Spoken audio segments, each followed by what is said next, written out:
Right welcome to big TV digital exclusive. Manchu ఫ్యామిలీలో వివాదాలు కొనసాగుతూనే ఉన్నాయి. ఆస్తి పంపకాల మీద చర్చలు జరుగుతూనే ఉన్నాయి.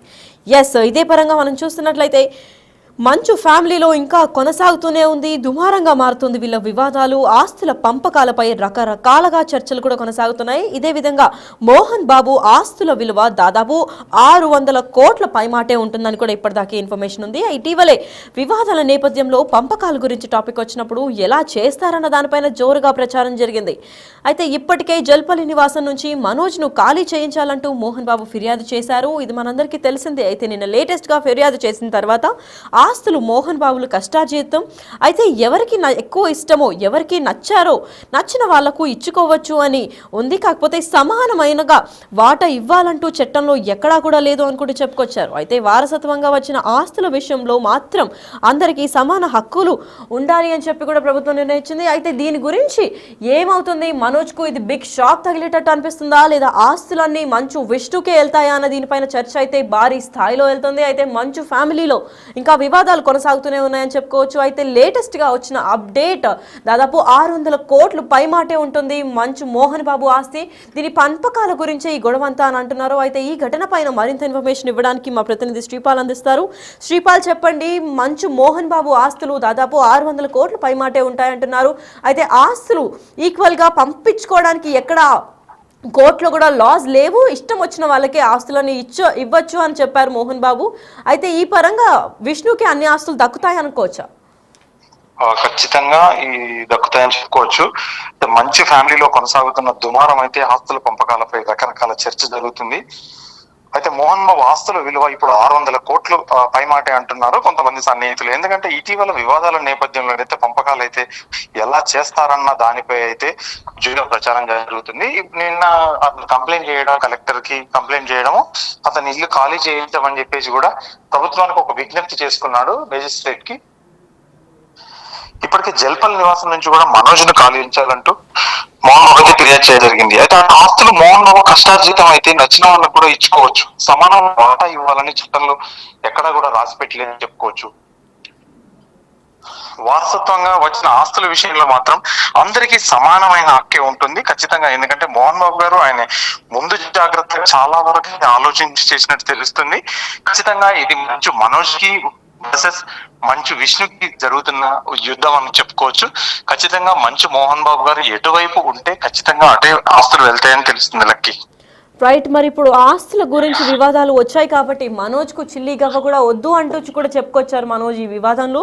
మరి నిజంగా వద్దు అన్న మాట నిజమయ్యి ఇప్పుడు ఈయనకి ఎటువంటి పంపకాలు కూడా ఆస్తులు ఒక్క రూపాయి కూడా ఇవ్వకుండా గెంటేయడం అయితే జరుగుతోంది. అయితే పూర్తిగా ఇంకా ఈ ఫ్యామిలీకి మనోజ్ డిస్కనెక్షన్ గా ఉంటారని చెప్పి అనుకోవచ్చా, లేదంటే కోర్టు ఇచ్చే తీర్పు బట్టి ఏమన్నా ముందుకెళ్తుందా ఈ గొడవ? ఖచ్చితంగా కోర్టు ఇచ్చిన తీర్పుని బట్టే ఉంటుంది. ఖచ్చితంగా కాస్తనైతే తగ్గాడు మనోజ్ అయితే కూర్చొని మాట్లాడుకుందాం అని చెప్పేసి కూడా ఒక వార్నింగ్ అయితే హింట్ ఇచ్చాడు. ఖచ్చితంగా ఇప్పుడు న్యాయస్థానం ఆధీనంలో ఉంది కాబట్టి ఖచ్చితంగా అతన్ని ఖాళీ చేయిస్తారనేది ఒక ముఖ్య ఉద్దేశం కూడా అనుకోవచ్చు. ఖచ్చితంగా ఇప్పుడు మనోజ్ ఎక్కడ ఉంటాడనేది కూడా ఖచ్చితంగా ఒక సమస్యాత్మకమైన నిర్ణయం అని చెప్పుకోవచ్చు. ఖచ్చితంగా మోహన్ బాబు ఇప్పుడు ఏం జరుగుతుంది ఎందుకంటే మోహన్ బాబు నిర్ణయం మీదనే ఖచ్చితంగా ఆధారపడి ఉంటుంది లక్కి. రైట్. మరి ఇప్పుడు మోహన్ బాబు తరపున అంటే మోహన్ బాబు క్లియారిటీ ఇస్తూనే వస్తున్నారు. అయితే మంచు విష్ణు దీనిపైన ఏమైనా స్పందించడం జరిగిందా? ఖచ్చితంగా ఇంతవరకు ఎవరు స్పందించలేదు, సన్నిహితులు కూడా ఎవరు స్పందించలేదు అని చెప్పుకోవచ్చు. మంచు మనోజ్ కూడా ఇంతవరకు అయితే ఏమీ స్పందించలేదు. ఖచ్చితంగా ఏదైతే న్యాయస్థానం ఆధీనంలో ఉంటుంది, రేపు సోమవారం కాబట్టి ఖచ్చితంగా పిటిషన్ అండ్ మెజిస్ట్రేట్ ఒక ఖచ్చితమైన నిర్ణయానికి అయితే ఆదేశాలు అయితే ఖచ్చితంగా జారీ చేస్తారు రేపు. మరి శ్రీపాల్, ఇప్పుడు మంచు మోహన్ బాబు చెప్పిన పరంగా మనం చూసుకున్నట్లయితే నచ్చిన వారికి ఆస్తి ఇవ్వచ్చు అని అన్నారు. అయితే సమానంగా ఇవ్వాలని లేదు అంటే నచ్చిన వాళ్ళు మరొకరు అంటే విష్ణు మాటలో కూడా మనం ఇదివరకే విన్నాము, పెద్ద కొడుకుగా తనకన్నా వినయ్ అనే వ్యక్తిని అంటే బయట వేరే ఫ్యామిలీకి చెందిన వినయ్ అనే వ్యక్తిని తను పెద్ద కొడుకుగా చూస్తారని. మరి వీళ్ళ ఆస్తిలో విష్ణు తర్వాత వినయ్కి ఏమన్నా ఇచ్చే అవకాశాలు ఉన్నాయంటారా? ఖచ్చితంగా అది వినయ్కి ఇస్తారా, లేదంటే మంచు మనోజ్కి ఇస్తారా, విష్ణుకి ఇస్తారా, లేదంటే లక్ష్మికి ఇస్తారా, మంచు లక్ష్మి గారికి అని ఎవరి ఆస్తి ఇస్తానన్న నిర్ణయం అయితే ఖచ్చితంగా ఫైనల్ గా మోహన్ బాబు గారు ఇప్పుడు లైవ్ లో బతికి ఉన్నారు కాబట్టి ఖచ్చితంగా తన నిర్ణయం మీదనే ఆధారపడి ఉంటుంది. ఖచ్చితంగా తన సంపాదన తన కష్టార్జితం కాబట్టి ఖచ్చితంగా తన నిర్ణయం మీదనే ఆధారపడి ఉంటుంది. తను ఎవరికి ఇస్తాడు ఏందనేది కూడా ఖచ్చితంగా మెజిస్ట్రేట్ కూడా ఒక act compulsory senior citizen act కిందనైతే ఖచ్చితంగా నాకు ఈ ఆస్తులు ఇప్పించేలా చూడాలని చెప్పేసి కొడుకుల నుంచి భద్రత కోరుకునే ఏర్పాట్లు చేయాల్సిందిగా ఖచ్చితంగా గవర్నమెంట్ కోరనున్నారు మోహన్ బాబు గారు. మరి వారసత్వంగా వచ్చిన ఆస్తుల విషయంలో మాత్రం అందరికీ సమానమైన హక్కు దక్కాలి అని చెప్పి చట్టం చెప్తుంది. కాబట్టి ఇప్పుడు మంచు మనోజ్ కూడా తిన ఆస్తుల కోసం పోరాటం చేస్తాడనుకోవాలా, లేదంటే సైలెంట్ గా సైడ్ అయిపోతాడని అనుకోవచ్చా? ఖచ్చితంగా పోరాటం చేస్తాడని తెలుసుకోవచ్చు. ఖచ్చితంగా ఏం జరుగుతుంది అనేది రేపు మెజిస్ట్రేట్ ముందు ఏం చెప్తారు, వీళ్ళ వాదనలు ఏంటనేది కూడా ఖచ్చితంగా అసలు ఏంటి నోటీస్ ఏమి ఇచ్చారనేది కూడా ఖచ్చితంగా రేపు తెలియాల్సింది Lucky. Right, thank you so much for the information Sripal.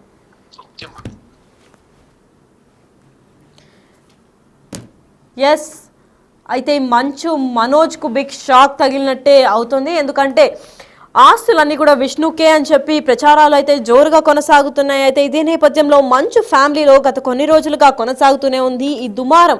అంటే వివాదంగా స్టార్ట్ అయ్యి ఇది మొత్తం దుమారం లేపుతోంది. ఆస్తుల పంపకాలపై రకరకాల చర్చలు కూడా సోషల్ మీడియాలో ఇంకా పలు రాష్ట్రాల్లో కూడా, అంటే ఆంధ్రప్రదేశ్ ఇంకా తెలంగాణలో కూడా పెద్ద చర్చనీయాంశంగా ఈ టాపిక్ అయితే నిలిచింది. అసలు మనోజ్ ఎందుకు బయటకు వచ్చారు, ఎందుకు వీళ్ళ నివాసం ఖాళీ చేయించమని మోహన్ బాబు చెప్పారు, అసలు వినయ్ అన్న వ్యక్తి ఎవరు, విష్ణు ఎందుకు వెళ్ళి చక్కెర పోసారు, ఇదంతా ఒక కన్ఫ్యూజ్డ్ గేమ్ లాగా ఉన్నప్పటికీ దీనికి ఎప్పుడు ఎండ్ కార్డ్ పడుతుంది అని అనుకునే టైంలో ట్విస్ట్ మీద ట్విస్ట్లు అయితే బయటకు వస్తున్నాయి. అయితే మనం అంచనా వేసినట్లుగానే మోహన్ బాబు ఆస్తుల విలువ దాదాపు 600 కోట్ల పైమాటే ఉంటాయన్న విషయం మనందరికీ తెలుసు. అయితే ఇటీవలే వివాదం నేపథ్యంలో కూడా పంపకాల గురించి టాపిక్ వచ్చినప్పుడు ఎలా చేస్తారన్న దానిపైన అంటే మొత్తం ఇరు రాష్ట్రాల్లో కూడా జోరుగా ప్రచారం జరిగింది. అయితే ఇప్పటికే జల్పల్లి నివాసం నుంచి మనోజ్ను ఖాళీ చేయించాలన్నారు.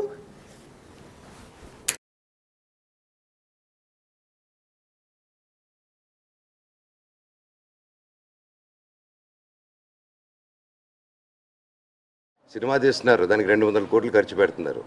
అది ఎక్కడి నుంచి వస్తుందని కూడా తెలియట్లేదు. So these are all my questions. And ఇది ఎలాగా అనేది మీరు చెప్తే ఒకరిని నిలబెట్టేదానికి ఇంతమంది స్టూడెంట్స్ని, ఇంతమంది లోకల్ విలేజర్స్ని వాళ్ళ కష్టాన్ని మీద కొడతాం అనుకుంటే మాత్రం ఇది చాలా కరెక్ట్ కాదు. ఇది కూర్చొని మాట్లాడదామని నేను పిలుస్తున్నాను కానీ ఎవరు రావట్లేదు. అండ్ నేను పారిపోవట్లేదు, నాకు సిగ్గు తలంచుకొని పారిపోవట్లేదు, భయపడి నేను పారిపోవట్లేదు. నేను ఎక్కడ పిలిచినా వస్తాను, మీరు టీవీ ఛానల్కి పిలిచినా వస్తాను, ఎక్కడికి పిలిచినా వస్తాను. నేను కూర్చొని ఎవరితోనైనా మాట్లాడతాను. నేను ఏ తప్పు చేయలేదు. ఇది ఆస్తి గొడవలు కాదు. ఈ పోరాటం ఇది నా స్టూడెంట్స్ కోసం, మా విలేజర్స్ కోసం, మా బంధువుల కోసం అక్కడ. Thank you. అండ్ ఇంకోటి అండి, అండ్ ఇప్పుడు మీరందరూ చూశారు ఎందుకంటే ఈ టోటల్ ఎపిసోడ్లో వాళ్ళు అబద్ధాలు ఆడుతున్నా దొరికిపోతున్నారు. ఎందుకంటే ఈ టోటల్ ఎపిసోడ్లో మీరందరూ కవర్ చేస్తూనే ఉన్నారు. ఆ రోజు నేను డీజీపీ గారి ఆఫీస్ నుంచి మా ఇంటికి వచ్చేసరికి మా పాప ఇంట్లో ఉన్నది. సో ఆ ఇష్యూ వల్లే లాక్లే వేసుకొని మా పాపని కారు ఎక్కించి బాడీ గార్డ్స్తో సిటీకి పంపించేద్దాం ప్లాన్లో ఉన్నారు. నేను ఆ పసిబిడ్డకి అలా అవ్వకూడదని చెప్పేసి ఆ రోజు అందరి ముందే గేట్లు దోసుకుంటూ లోపలికి వెళ్ళాను. సో ఇది మీ ముందే జరిగింది, నన్ను ఆపారు. ఇప్పుడు నేను తిరుపతికి వెళ్ళినప్పుడు తిరుపతిలో యూనివర్సిటీకి వెళ్ళక్కర్లేదు, ఓకే దాని మీద వాళ్ళు తీసుకున్నారో కోర్టు చూసుకుంటుంది. కాకపోతే లోపల నా ఇల్లు ఉంది, నా వస్తువులు ఉన్నాయి. ఆ బేసిక్ రైట్ కూడా ఇవ్వకపోతే ఒక మనిషికి నేను ఏం చేశాను, దానికి ఏం చేశాను బాబు చెప్పండి అంటే దానికి క్వశ్చన్కి ఆన్సర్ ఉండదు. సో ఓకే మా ఇంటికి రానిట్లేదు, ఓకే పోనీ పెద్దల పండుగ మా తాత నాన్న సమాధానం దండం పెట్టుకుని వెళ్తారంటే దానికి బౌన్సులకు సుమో తీసుకొచ్చి అడ్డు పెట్టడం, కర్రలతో దిగడం మీరు చూశారు. అండ్ వాళ్ళు ఇప్పుడు అక్కడ ఇంకో ఎఫ్ఐఆర్ కట్టారు. నేను గేటు దూకారంటే అక్కడే సిఐ గారు అందరూ పోలీస్ ఆఫీసర్లు ఉన్నారు, మీ బృందం మన ప్రెస్ బృందం మొత్తం ఉండింది అక్కడ. గేట్ ఎవరో ఎక్కి దూకి వాళ్ళు గేట్ ఓపెన్ చేసి నేను నడుచుకుంటూ లోపలికి వెళ్ళాను.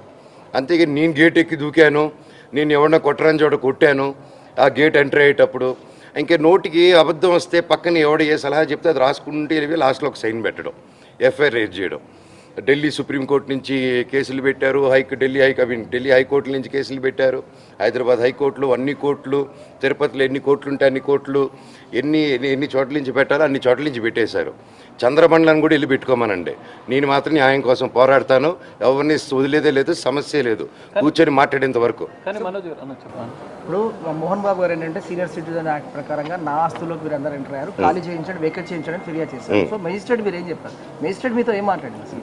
అదే మెజిస్ట్రేట్ గారికి ఇదే చెప్పాను ఎగ్జాక్ట్లీ. ఇప్పుడు మీకు ఏదైతే చెప్పానో ఇదే నిజం చెప్పాను. అంటే ఇంట్లోకి నేను రానిట్లేదని, ఇంట్లో నేను చేయట్లేదని, అది చెప్పేదానికి కామెడీగా ఉందండి.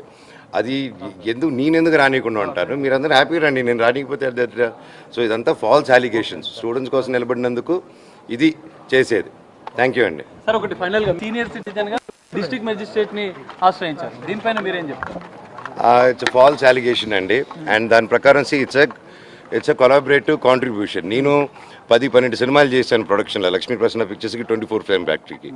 బట్ నేను ఏదైనా రూపాయి తీసుకున్నాను వాళ్ళ దగ్గర. అండ్ ఈవెన్ క్యాంపస్ కానీ ఏది కానీ బిల్డ్ చేసుకోవడానికి that's everybody's contribution is they. It's not ఇది అక్క కాంట్రిబ్యూషన్ ఉంది, అన్న కాంట్రిబ్యూషన్ ఉంది, నా కాంట్రిబ్యూషన్ ఉంది, మా బంధువుల కాంట్రిబ్యూషన్ కూడా ఉంది ఈ సంస్థ బిల్డ్ అయ్యేదానికి.